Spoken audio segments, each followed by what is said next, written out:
Sino nga ba si JJ Suarez? Sa dami ng kasong kinasasangkutan nito, huwag na natin siyang tawaging honorable dahil wala itong honor.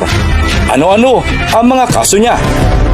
Misappropriation of agriculture materials, act of plunder in the amount of 750 billion government funds intended for livelihood projects, plunder in the amount of 62,730,000 para sana sa sahod ng mga manggagawa ng Tugon Program. Mainit si JJ Suarez kay Pastor Kibuloy. Isa ito sa nanggigipit sa butihing pastor. Sa ano kayang dahilan? Pera. May bayad ang panggigipit? Kung ang taong ito ay may honor, dapat harapin niya ang mga charges sa kanya.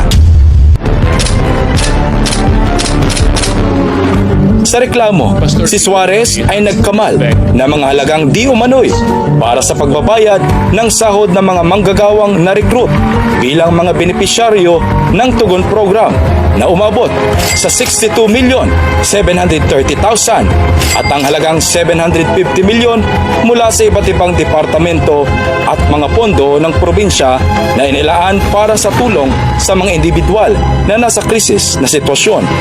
Kaya pala, ang laki ng tiyan ng kongresistang ito dahil sa korupsyon. Sa taong 2025, mayroong 800 milyong pisong budget na dapat ay nakalaan sa pagpapaayos ng national highways sa Quezon na nasa ilalim ng pangangasiwa ng national government. Kabilang dito ang mga kalsada sa Pagbilao, Atimonan, Gumaka, Payabas at Mauban.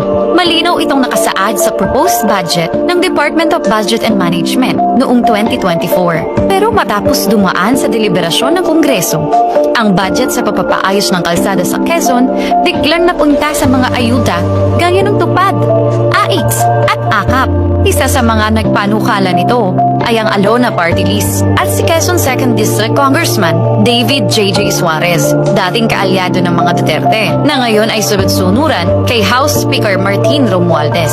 Ito ang dahilan kung bakit